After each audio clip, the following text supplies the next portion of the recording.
Existe um momento na vida de toda criança criada por pais narcisistas que muda tudo. Um momento que a maioria não lembra conscientemente, mas que deixou uma marca tão profunda, que ainda dita como você se vê hoje. É o momento em que o espelho deixou de ser apenas um objeto e se tornou um inimigo. O momento em que você olhou para o seu próprio reflexo e, pela primeira vez, sentiu que algo estava errado, não com o mundo, com você, com o seu rosto, com a sua existência. Carl Jung chamava isso de o nascimento da sombra no espelho. E nos próximos minutos, você vai descobrir exatamente como isso aconteceu com você. Por que aconteceu? E como esse momento continua controlando a sua vida até hoje. Mas antes de revelar o mecanismo, preciso que você entenda algo fundamental. Bebês não nascem odiando seus rostos. Crianças pequenas não nascem com vergonha dos seus corpos. Isso é aprendido. E a pergunta que poucos terapeutas fazem é a mais importante de todas. Quem ensinou você a se odiar? A resposta, na maioria dos casos, está nos olhos que primeiro olharam para você. Os olhos dos seus pais. Jung desenvolveu um conceito que ele chamava de reflexo fundamental. A ideia é simples, mas devastadora. Nos primeiros anos de vida, a criança não tem capacidade de formar uma imagem de si mesma. Ela depende completamente do reflexo que vê nos olhos dos cuidadores. Se a mãe olha para o bebê com deleite, com amor incondicional, com alegria genuína por sua existência, o bebê internaliza essa mensagem. Eu sou amável. Eu sou digno de amor. Minha existência traz alegria. Mas, e se a mãe olha com irritação, com desapontamento, com vazio emocional, com crítica? A criança internaliza uma mensagem completamente diferente. Algo está errado comigo. Minha existência não traz alegria. Eu sou um fardo. E aqui está o que a maioria dos vídeos sobre narcisismo não revela. Isso acontece muito antes da criança ter palavras para descrever. Acontece em níveis pré-verbais, pré-conscientes. A criança não pensa, eu não sou amada. Ela sente no corpo. Sente na forma como se contrai quando a mãe se aproxima. Sente na tensão que surge antes mesmo de qualquer interação. Guarda isso, porque vai fazer sentido em instantes, quando falarmos do espelho, o espelho físico, aquele objeto na parede do banheiro, se torna o substituto do espelho emocional que os pais deveriam ter sido. E quando a criança finalmente olha para o seu reflexo, ela não vê a si mesma objetivamente. Ela vê a si mesma através dos olhos que primeiro a viram. Se esses olhos eram críticos, ela verá um rosto digno de crítica. Se esses olhos eram desapontados, ela verá um rosto desapontador. Deixa eu te contar sobre a Ana. Ela tinha 7 anos quando aconteceu. Sua mãe era uma mulher obcecada com aparência, constantemente fazendo dieta, constantemente se criticando na frente do espelho, constantemente fazendo comentários sobre o peso de outras pessoas. Ana era uma criança perfeitamente saudável, mas sua mãe vivia ajustando suas roupas, puxando sua barriga, comentando que ela estava comendo demais. Um dia, Ana estava brincando no quarto e passou pelo espelho do corredor. Ela parou, olhou para o seu reflexo e, pela primeira vez, em vez de ver apenas uma menina brincando, ela viu o que sua mãe via: uma barriga que precisava ser escondida, coxas que eram grossas demais, um rosto que não era bonito o suficiente. Naquele momento, algo morreu em Ana. O eu autêntico, aquela parte dela que simplesmente existia sem julgamento. foi substituído por um observador crítico, um observador que tinha a voz de sua mãe, um observador que nunca mais a deixaria em paz. Jung chamava isso de internalização da imagem parental. A criança literalmente absorve a forma como os pais a veem e transforma isso em parte da sua própria psique. O crítico externo se torna crítico interno. E esse crítico interno, uma vez instalado, não precisa mais dos pais para funcionar. Ele opera automaticamente, 24 horas por dia, 7 dias por semana, pelo resto da vida. Ana hoje tem 42 anos. Ela fez 3 cirurgias plásticas.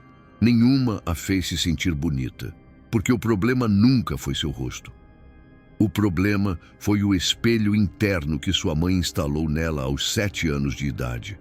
Calma, porque a parte mais importante sobre como isso funciona vem agora. Existem diferentes formas de destruição da autoimagem, e cada uma deixa uma ferida específica. Vou descrever as 5 principais. E enquanto ouve, preste atenção em qual ressoa mais com sua própria experiência. A primeira forma é a comparação constante. Pais que vivem comparando a criança com irmãos, primos, filhos de amigos. Por que você não pode ser bonito como o seu irmão? Olha o cabelo da filha da vizinha. Por que o seu não pode ser assim? Cada comparação é uma faca que corta a capacidade da criança de se ver com aceitação. Pedro cresceu ouvindo que seu irmão mais velho era o bonito da família. Ele era o inteligente, o que significava, implicitamente, que Pedro não era bonito. Aos 35 anos, Pedro evita fotos, evita espelhos, evita qualquer situação onde precise ver o seu reflexo. Ele internalizou tão profundamente a mensagem de que não era o bonito, que desenvolveu o que Jung chamaria de sentimento de inadequação corporal. Uma parte autônoma da sua psique que dispara automaticamente vergonha toda vez que ele vê o seu rosto. A segunda forma é a crítica direta. Pais que comentam abertamente sobre defeitos físicos da criança. Seu nariz é grande demais. Suas orelhas são estranhas. Você seria bonita se não fosse por esse queixo. Essas frases parecem observações, mas são programações. São códigos inseridos no software psíquico da criança que rodarão para sempre. Carolina tinha 8 anos quando sua mãe disse, olhando para ela com genuína preocupação: "Que pena que você puxou o nariz do seu pai." Foi dito como se fosse um fato, como se fosse uma observação neutra. Mas Carolina entendeu a mensagem real. Algo no meu rosto está errado. Algo em mim é digno de pena. Hoje, aos 38 anos, Carolina já fez rinoplastia. O cirurgião disse que seu nariz era perfeitamente normal. Mas ela não conseguia ver isso. Ela só conseguia ver o que sua mãe via. Um nariz que era motivo de pena. A terceira forma é o espelhamento ausente. Pais que simplesmente não olham, que estão sempre ocupados, sempre distraídos, sempre em outro lugar emocionalmente. A criança olha para esses pais buscando reflexo e encontra vazio. E o vazio é interpretado como rejeição. Se meus pais nem me olham, eu devo ser invisível. Se sou invisível, não valho a pena ser vista. Marcos cresceu com um pai workaholic e uma mãe deprimida. Nenhum dos dois tinha energia emocional para realmente vê-lo. Eles cuidavam das necessidades básicas, alimentação, escola, roupa, mas nunca houve aquele olhar de deleite. Nunca houve aquele brilho nos olhos que diz: "Você é maravilhoso por existir." Marcos desenvolveu algo que parece contraditório. Existe um ponto de virada, uma bifurcação crucial na vida de toda criança criada por pais narcisistas. Um momento que, frequentemente, a memória consciente apaga, mas que imprime uma marca tão profunda, que ainda hoje influencia a forma como você se enxerga. É o instante em que o espelho, antes um mero objeto, se transmuta em um inimigo implacável.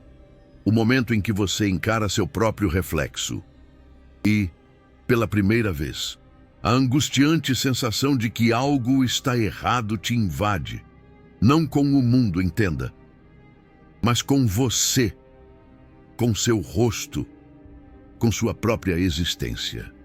Carl Jung, o renomado psicólogo, denominou esse fenômeno como o nascimento da sombra no espelho. Por um lado, ele busca a atenção desesperadamente. Por outro, ele se sente desconfortável quando recebe atenção. Jung explicaria isso como a ferida do invisível. Ele precisa ser visto para se sentir real, mas quando é visto, a vergonha dispara, porque internalizou o que não é digno de ser visto. A quarta forma é a projeção da sombra parental. Pais que projetam suas próprias inseguranças nos filhos. A mãe que odeia seu próprio corpo projeta esse ódio na filha. O pai que tem vergonha de sua aparência projeta essa vergonha no filho. A criança se torna tela para as inseguranças não resolvidas dos pais. É como se a criança virasse um quadro, onde os pais pintam seus próprios medos e frustrações. Carolina tinha uma mãe que lutou a vida inteira com transtorno alimentar. A mãe nunca disse diretamente que Carolina era gorda, mas vigiava cada garfada, comentava sobre calorias, suspirava quando Carolina repetia. A mensagem era clara, sem precisar de palavras. Seu corpo precisa ser controlado.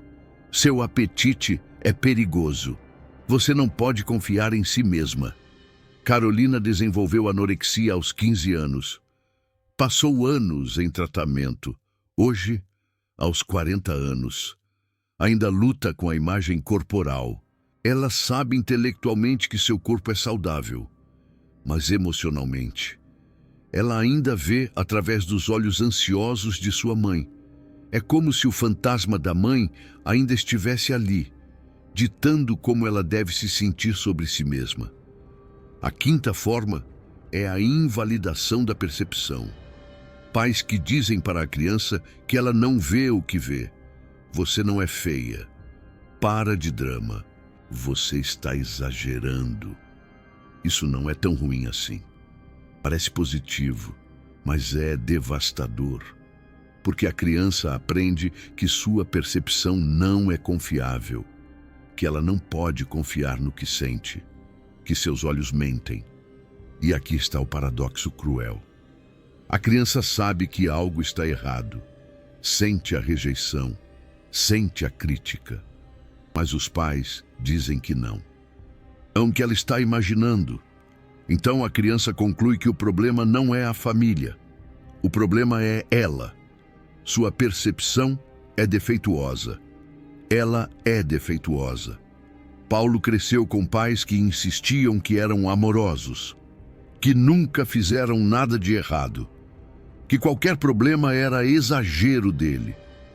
Mas Paulo sentia a frieza, sentia a distância, sentia que nunca era bom o suficiente. E como não podia confiar em sua percepção, concluiu que ele era o problema. Seu rosto, seu corpo, sua existência, tudo era prova de sua inadequação. Era como se ele estivesse preso em um labirinto, onde todas as saídas levavam à culpa. Você acabou de ver 5 formas diferentes de destruição da autoimagem. 5 caminhos diferentes que levam ao mesmo destino. O espelho como inimigo, o reflexo como fonte de dor. O próprio rosto como lembrete constante de que algo está fundamentalmente errado. E a tragédia é que nada disso é verdade. Seu rosto nunca foi o problema. Os olhos que primeiro olharam para você eram o problema. A incapacidade dos seus pais de verem sua beleza inerente era o problema. Sua percepção distorcida foi instalada, não nascida. Mas aqui está o que Jung nos dá como esperança. O que foi instalado pode ser desinstalado. O que foi aprendido pode ser desaprendido. O complexo que opera automaticamente pode ser trazido à consciência e, lentamente, transformado. É como remover um programa malicioso do seu sistema. Um processo que exige paciência, mas que traz de volta a sua autonomia. Cada vídeo como este demanda pesquisa profunda em psicologia junguiana e dinâmicas familiares narcisistas. Demanda a capacidade de traduzir conceitos complexos em linguagem que ressoa com experiências reais. Demanda o compromisso de trazer luz a feridas que a maioria prefere manter no escuro. O Super Thanks, ali embaixo, não é apenas apoio financeiro. É você dizendo que esse tipo de conteúdo importa. É você reconhecendo que entender o que aconteceu é o primeiro passo para a cura. Quando você clica naquele coração dourado, você participa de algo maior. Uma comunidade de pessoas que escolheu parar de se culpar e começar a entender. É um ato de coragem. Um passo em direção à sua própria libertação. Voltando à transformação. Porque há mais que você precisa saber. Jung identificou algo que ele chamou de complexo autônomo. É uma parte da psique que opera independentemente da vontade consciente. Você não decide odiar seu rosto. O complexo dispara automaticamente toda vez que você vê seu reflexo. É como um programa rodando em segundo plano no computador da sua mente. Você não o iniciou conscientemente. Ele foi instalado pelos seus pais. Mas ele continua rodando, consumindo energia, distorcendo percepção. A boa notícia é que complexos podem ser integrados, não eliminados.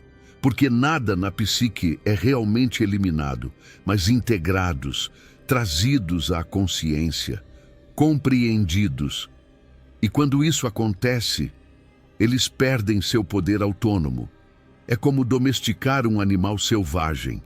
Ele ainda está lá, mas você aprende a conviver com ele, sem que ele te domine. Deixa eu te explicar como isso funciona na prática. O primeiro passo é reconhecimento. Você precisa identificar o momento exato em que o complexo dispara. Para a maioria das pessoas que odeiam seu reflexo, isso acontece automaticamente.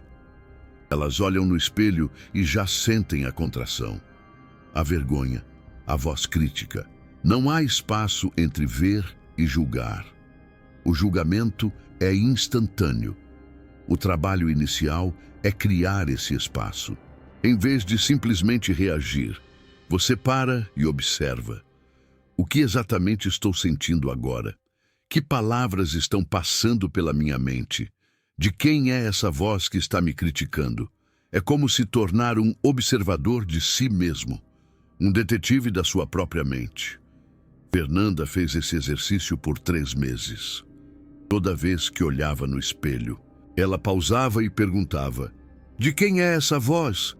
No início, a resposta era automática: minha voz. Sou eu que estou me criticando. Mas com o tempo, ela começou a perceber nuances. A voz tinha um tom, um ritmo, uma forma de falar. E essa forma era idêntica à forma como sua mãe falava. Era como se a voz da mãe estivesse ecoando dentro dela. Esse é o momento de insight que Jung considerava crucial. Quando você percebe que a voz crítica não é sua, mas é uma introjeção.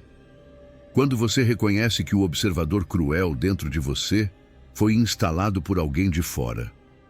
Nesse momento, você começa a se separar do complexo. Você deixa de se identificar completamente com ele. Fernanda começou a responder à voz. Quando ouvia, Essa não sou eu falando. É minha mãe. Ela dizia em voz alta ou mentalmente, obrigada pela preocupação. Mãe, mas eu discordo. Parece simples, parece até bobo, mas esse pequeno ato de resistência consciente começa a enfraquecer o complexo, porque o complexo depende de operar automaticamente, sem questionamento. Quando você questiona, você quebra o automatismo. É como cortar os fios de uma bomba relógio. O segundo passo é o luto. Isso é mais difícil do que parece. Porque você não está apenas curando uma ferida. Você está reconhecendo que a ferida nunca deveria ter existido. Você está aceitando que seus pais falharam de uma forma fundamental. Que o amor que você merecia não foi dado. Que os olhos que deveriam ter brilhado ao vê-lo estavam opacos, críticos ou completamente ausentes. Jung falava sobre a necessidade de fazer luto pelo pai e pela mãe ideais. Todos nós temos imagens arquetípicas de como pais deveriam ser. Protetores, amorosos, que nos veem com deleite. Quando os pais reais falham drasticamente em relação a esse arquétipo, a criança fica presa entre duas realidades. A realidade do que deveria ter sido e a realidade do que foi. É como viver em um mundo paralelo, onde a felicidade sempre parece estar fora de alcance. Marcos precisou de 2 anos de terapia para chorar a infância que não teve. Ele passou a vida inteira minimizando. Não foi tão ruim assim. Pelo menos eu tinha comida e teto. Mas a dor estava lá, escondida sob camadas de negação. Só quando ele permitiu-se sentir a tristeza, a raiva, a injustiça, é que começou a se libertar do passado. Muita gente, é claro, já passou por situações piores. Mas essas racionalizações, no fundo, eram apenas defesas contra a dor lancinante. Quando finalmente permitimos a nós mesmos sentir a real magnitude da perda, do que significou nunca ter sido verdadeiramente visto pelos próprios pais. Algo profundo se move em nosso interior. O luto. Não é sobre culpar nossos pais. Muitos pais que falharam no reflexo fundamental também foram crianças não vistas. Eles simplesmente repassaram aquilo que receberam. Mas reconhecer isso não elimina a dor. Você pode entender por que seus pais eram incapazes e, ainda assim, sentir a ferida que essa incapacidade causou. É um direito seu. O terceiro passo é o que Carl Jung chamava de reparentalização. É o processo de dar a si mesmo aquilo que seus pais não puderam ou não souberam dar. É aprender a olhar para o seu próprio reflexo, com os olhos que você merecia ter encontrado na infância, com deleite, com aceitação, com amor incondicional. Isso parece impossível no início. Como posso me amar? Se tudo em mim grita que sou inadequado, mas a resposta está em entender que esse grito não é seu. É o eco de vozes antigas. É a programação rodando. É o complexo operando. Você não está tentando criar amor do nada. Está tentando acessar o amor que sempre esteve disponível, mas que foi bloqueado pela internalização da imagem parental. Carolina começou uma prática simples. Toda manhã, antes de sair de casa, ela olhava no espelho e dizia 3 coisas que apreciava em si mesma. Não precisavam ser coisas físicas. Poderiam ser qualquer coisa. Eu gosto da minha coragem. Eu admiro minha persistência. Eu aprecio minha sensibilidade. No início, as palavras pareciam mentira. A voz crítica gritava mais alto, mas ela persistiu. Dia após dia, semana após semana, e lentamente, algo começou a mudar. Não que a voz crítica desapareceu, Ela ainda está lá. Mas agora existe outra voz. Uma voz que Carolina cultivou conscientemente. Uma voz que oferece uma alternativa. O quarto passo é o que eu chamo de experiências corretivas. São momentos onde você se permite ser visto por olhos diferentes, olhos que não carregam a distorção dos seus pais.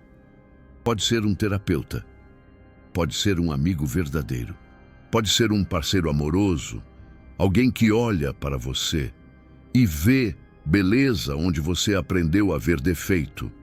Pedro resistiu a isso por anos. Quando alguém elogiava sua aparência, ele automaticamente descontava. Eles estão sendo educados. Eles não estão vendo de perto. Se vissem o que eu vejo, não diriam isso. Mas, com terapia, ele começou a experimentar receber elogios, sem descartá-los imediatamente. Apenas receber, deixar entrar, permitir que a mensagem diferente existisse ao lado da mensagem antiga. Não se trata de substituir uma percepção por outra.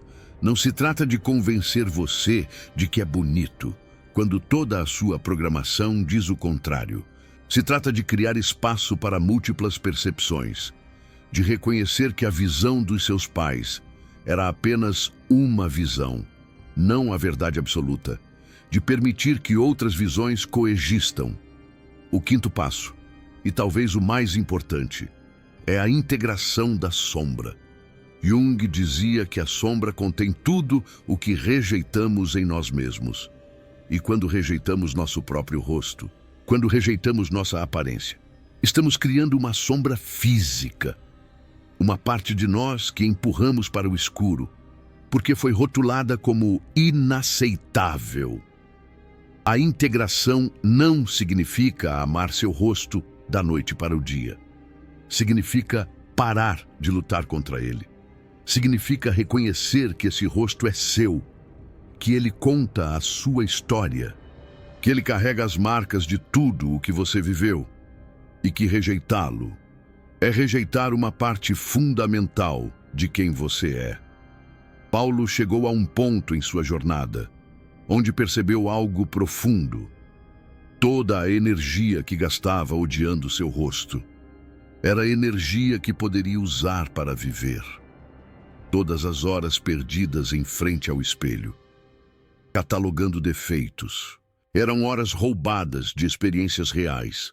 O ódio ao próprio rosto era um vampiro que sugava sua vitalidade.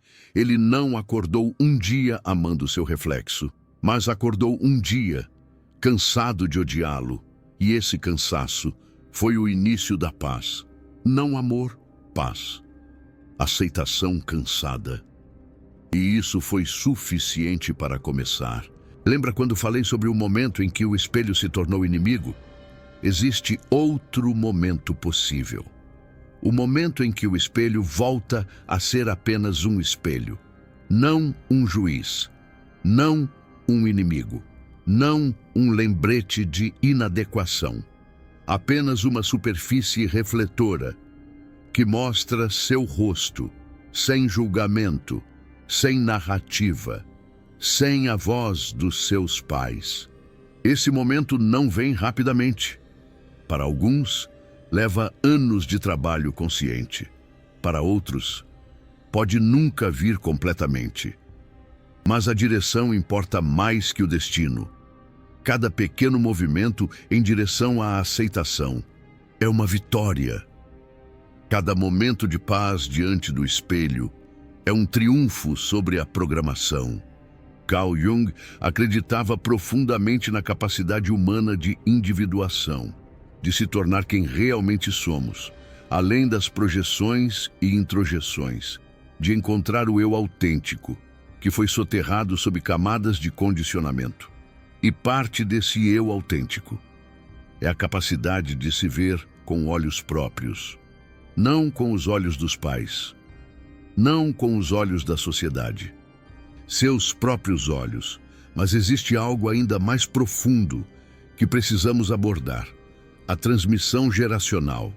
Jung chamava isso de participation mystique, uma conexão inconsciente que passa de geração para geração, carregando padrões, feridas e formas de ver que nunca foram questionadas. Quando sua mãe olhava para você com olhos críticos, ela não estava inventando essa crítica do nada. Ela estava olhando com os olhos que sua própria mãe usou para olhá-la. E sua avó olhava com os olhos que sua bisavó usou. A cadeia se estende para trás, geração após geração, cada uma passando adiante a incapacidade de ver com amor. Ana descobriu isso em terapia, aos 45 anos. Ela estava falando sobre como odiava suas mãos, mãos que considerava feias demais, grandes demais, masculinas demais, e de repente se lembrou de algo que tinha esquecido por décadas. Sua mãe também odiava as próprias mãos. Usava luvas sempre que podia. Escondia as mãos em fotos. E sua avó, que Ana mal conheceu, também tinha vergonha das mãos. 3 gerações de mulheres, odiando as mesmas mãos. A percepção que Ana tinha de suas mãos não era dela, era uma herança, um legado de vergonha, passado de mulher para mulher, como se fossem joias de família, exceto que essa herança não trazia beleza, trazia dor. Jung dizia que o que não é trazido à consciência vem até nós como destino. Enquanto a corrente de vergonha permanece inconsciente, ela continua se transmitindo. A mãe que odeia seu corpo passa esse ódio para a filha, sem perceber. O pai que tem vergonha de sua aparência projeta essa vergonha no filho, sem intenção consciente. Mas quando você traz isso à luz, quando você reconhece que essa vergonha não é originalmente sua, algo notável acontece. A corrente pode ser interrompida. Você pode ser a geração que para de transmitir. Ana decidiu algo poderoso. Ela tinha uma filha de 12 anos e percebeu que já estava, inconscientemente, passando adiante o legado. Já tinham feito comentários sobre as mãos da filha. Já tinham notado a menina escondendo as mãos nas fotos. O padrão estava se repetindo, mas Ana escolheu diferente. Ela começou a elogiar as próprias mãos na frente da filha. Começou a usar as mãos em gestos expansivos. Começou a mostrar as mãos nas fotos. Não porque de repente amava as próprias mãos, mas porque entendia que a filha estava observando e que o que ela modelasse seria internalizado. Isso é o que Carl Jung chamava de redenção através da consciência. Você não pode mudar o que seus pais fizeram. Não pode apagar a programação que instalaram. Mas pode escolher não passar adiante. Pode ser o elo da corrente que decide parar. E essa escolha não beneficia apenas as gerações futuras. Algo misterioso acontece quando você decide interromper o padrão. A energia que estava presa na repetição compulsiva se libera. O que era destino se torna escolha. O que era automático se torna consciente. Deixa eu te dar algo prático. Um exercício que pode parecer simples, mas que carrega uma profundidade imensa. Escolha um momento do dia. Sempre o mesmo. Pode ser de manhã ao acordar. Pode ser à noite antes de dormir. Vá até um espelho. Olhe para seu reflexo e, em vez de deixar a voz crítica falar, faça uma pergunta diferente. Pergunte ao seu reflexo: de quem são esses olhos? Que estão me julgando agora? Não responda imediatamente. Fique com a pergunta, deixe ela penetrar. Observe o que surge. Pode ser uma memória, pode ser uma sensação. Pode ser a imagem de um rosto que não é o seu. Qualquer que seja a resposta, Ela te dará informação sobre a origem do julgamento. Depois, faça uma segunda pergunta. Como eu olharia para mim se esses olhos não existissem? Novamente, não force uma resposta. Apenas permita. Talvez você não consiga imaginar. Talvez a voz crítica volte imediatamente. Tudo bem. O exercício não é sobre ter sucesso. É sobre criar uma fissura no automatismo. Uma pequena brecha por onde a luz pode entrar. Pedro fez esse exercício por 6 meses. No início, ele não conseguia ficar mais que 10 segundos diante do espelho. A ansiedade era demais. O julgamento vinha rápido demais. Mas ele persistiu. 10 segundos se tornaram 20. 20 se tornaram 1 minuto. E um dia, algo inesperado aconteceu. Ele olhou para seu reflexo e, por um breve momento, não viu o irmão bonito contra quem sempre foi comparado. Não ouviu a voz do pai dizendo que ele era o inteligente. Não o bonito. Por um momento, ele viu apenas um homem. Um homem de 35 anos com um rosto que era simplesmente seu rosto. Sem comparação, sem julgamento. Apenas existência. O momento durou segundos. Depois a voz crítica voltou. Mas aqueles segundos foram suficientes. Eles provaram que era possível, que existia um espaço além da programação, que o espelho podia, eventualmente, ser apenas um espelho. Carl Jung escreveu que o encontro com a sombra é o trabalho de uma vida inteira. Ele não estava exagerando. A parte de nós que foi rejeitada, incluindo nosso próprio rosto, não se integra em semanas ou meses. É um processo que continua, que aprofunda, que revela camadas cada vez mais sutis. Mas o fato de ser um trabalho longo não significa que não vale a pena começar. Cada dia que você escolhe consciência sobre automatismo é um dia de liberdade. Cada momento em que você questiona a voz crítica é um momento de revolução interna. Cada vez que você se recusa a passar adiante a vergonha é uma vitória para as gerações futuras. Existe uma imagem que Carl Jung usava. Ele falava sobre a pedra filosofal, o objetivo da alquimia interior, e dizia que essa pedra não é algo que você cria do nada. É algo que você descobre debaixo de camadas de escombros. O ouro sempre esteve lá. Você só precisa remover o que o esconde. Seu rosto sempre foi completo. Sua beleza sempre existiu.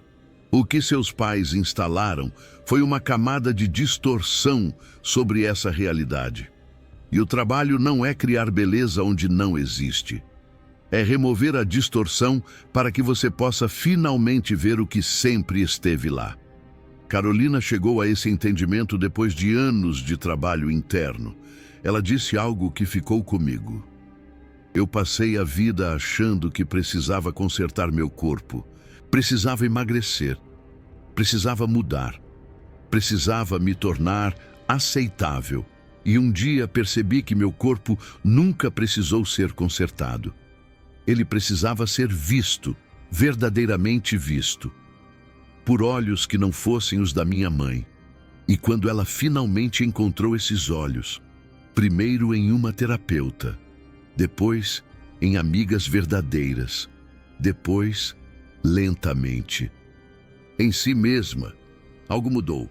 Não que ela passou a se achar linda segundo padrões externos, mas ela parou de se achar errada. E essa é a diferença crucial. Não se trata de se achar bonito. Se trata de parar de se achar errado. O espelho que se tornou inimigo pode se tornar neutro. E neutro, depois de décadas de guerra, parece quase paz. Parece quase amor. Parece quase cura. Você não nasceu odiando seu rosto. Você aprendeu. E o que foi aprendido pode ser desaprendido. O espelho pode deixar de ser inimigo, e o reflexo pode, eventualmente, se tornar apenas isso.